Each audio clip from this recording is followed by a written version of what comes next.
Hi everyone, hope we're having a good first week of September and that you had a great holiday weekend as well.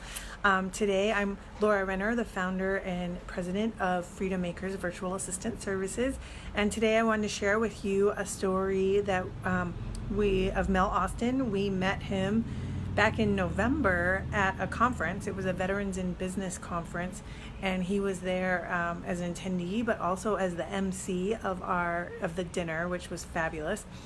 And he attended one of my workshops.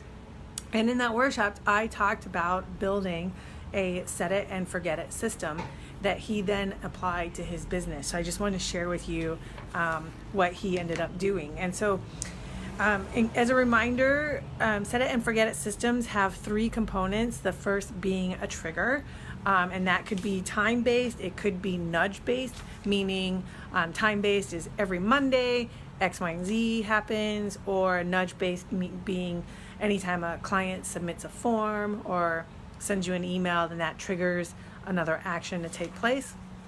So that is nudge-based. And then there are the tools. So what are the tools needed to complete this system? So that would be the login information for any of your software, the templates that you're using if you're sending an email or leaving voicemails, the scripts, and then any other type of, like a contract, if you're going to be sending a contract, then that template for that contract, things like that. What are all the tools needed to complete that particular task or set of tasks making up that system? And then finally, the third piece is actions. What are the action steps that need to be taken in order for that task to be marked complete? And so Mel had actually already really built out the tools and actions because he's a follower of E-Myth. And so in E-Myth, they talk about doing that to build systems in your business. So he had built out all these systems, for instance, like a pre-show prep. And so something about Mel, his company is called Laugh to Success. He's a comedian and a performer, and he's also a veteran. And but he works with over 200 other entertainers in Southern California doing community or comedy shows in the community. And so that might be at schools, military installations, hospitals, community centers, things like that. He also has a show called Squeaky Clean Comedy at the Dave and Buster's throughout Southern California. And so he's got this pretty big network of comedians and entertainers that he's working with for these shows, as well as performing himself. And so then he created sort of a pre-show checklist to get everything, make sure everything was set and ready to go before a show. Here's the thing, right?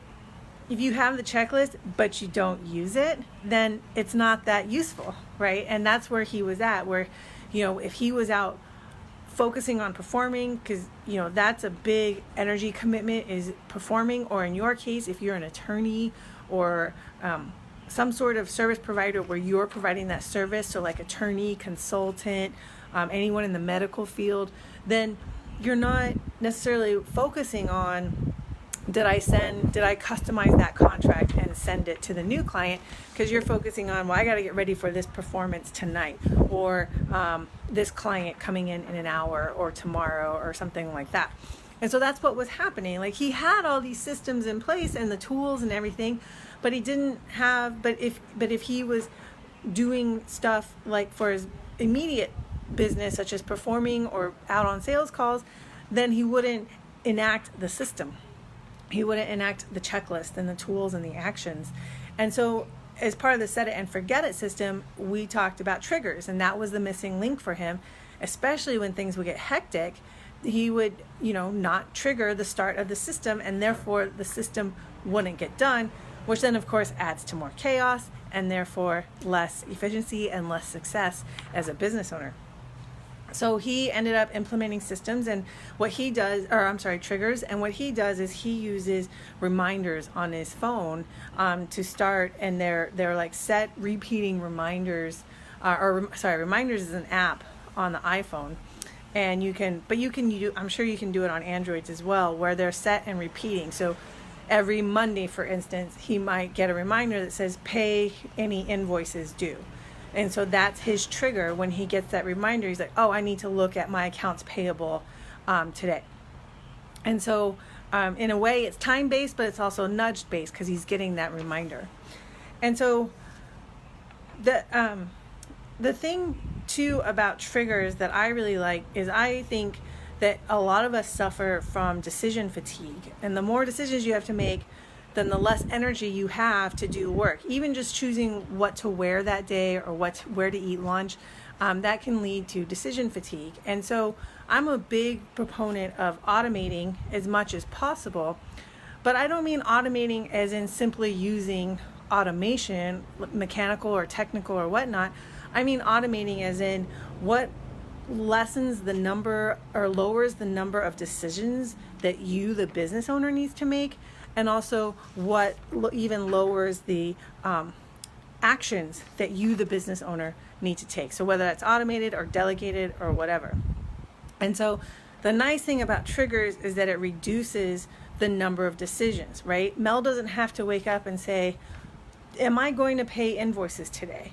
He gets this trigger that's going to remind him to do it. So now he doesn't have to think about it. When was the last time I paid invoices? He's just going to say, oh, the reminder came up, I'm going to take care of it. And so we have,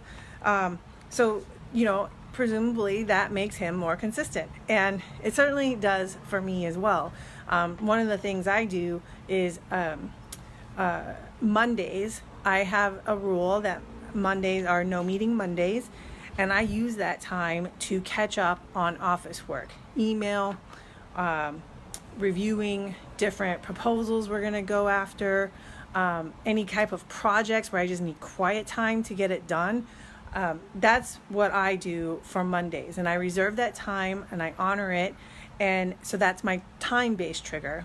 Our nudge-based triggers tend to be around more automated, where if a business owner wants to get started with us, they fill out a form and that launches our checklist, which kicks us into action. And so that's an example of a nudge-based trigger here at Freedom Makers. And so so that's what I wanted to share with you about Mel's awesome story. And if you're in the SoCal area, I highly encourage you to check out one of his shows. He's hilarious and he's just a great performer. And thank you, Mel, for sharing your story with us about successfully using triggers for your systems that you had built through the amazing eMyth program. Wishing you well, and I will see you again soon, I'm sure. And the rest of you, I will see you next week. All right, talk soon. Thanks. Bye.